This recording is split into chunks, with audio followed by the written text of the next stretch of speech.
Ngayong linggo, binigyan ako ng pagkakataon na maipagluto at makasalo si Gerald Kinit, pati na ang kanyang mga mahal sa buhay na nakatira rito sa Kinit Eco-Integrated Farm.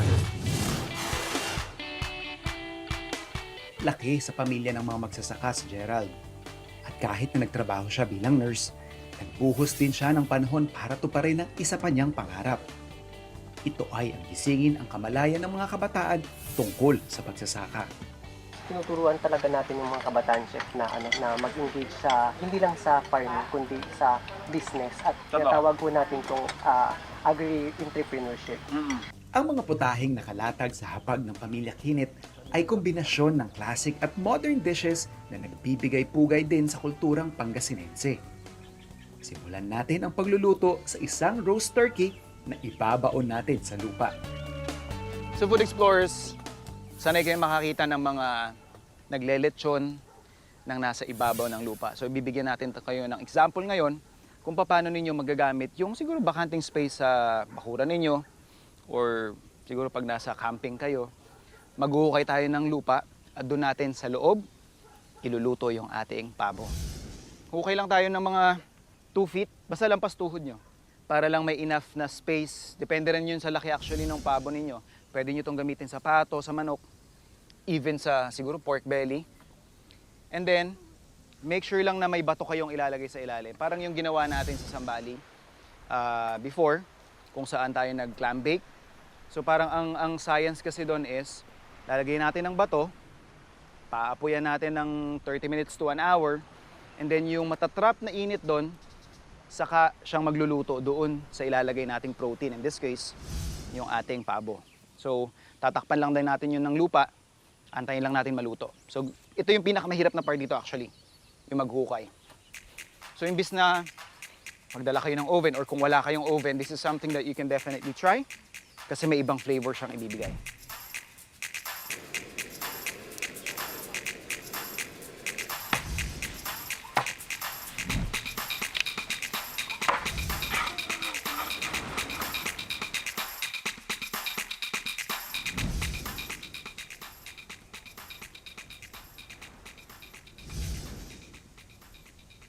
Kadalasan kapag maglelechon tayo, manok, baboy, kailangan pa nating magsaing para meron tayong starch component, kumbaga.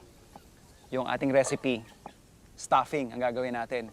Base natin dito is from sweet potatoes or kamote.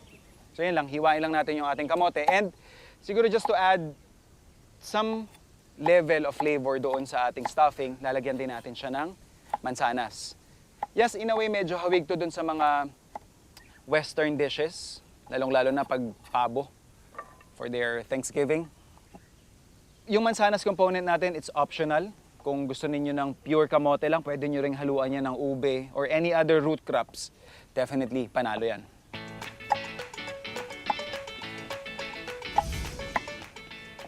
Yan, ready na yung ating kamote at saka yung ating mansanas. Lalagyan ko lang siya ng mantikilya.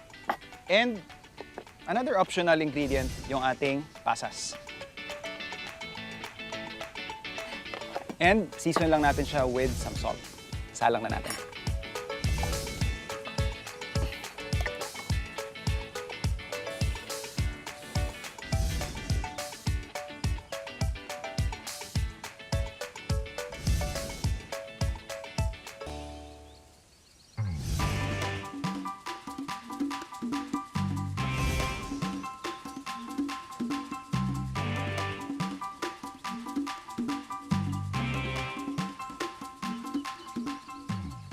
Okay na yung ating stuffing, pero bago natin siya isiksik, lalagyan ko lang muna ng leeks.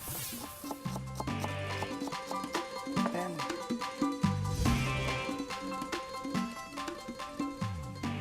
mix lang natin. Then pwede na nating ilagay.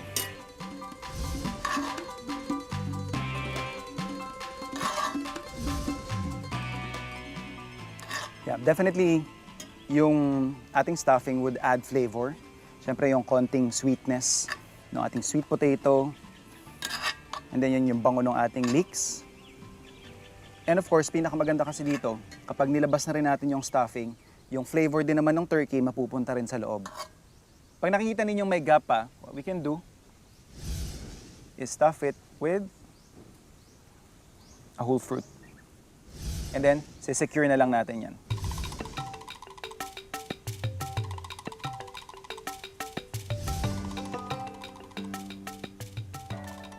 So ready na yung ating turkey. Ready na rin yung ating hinukay na oven. Salang na natin. This is optional.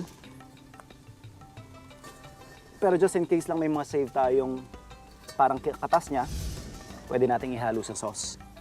And then meron din tayo ditong bakal. Doon natin siya isasabit.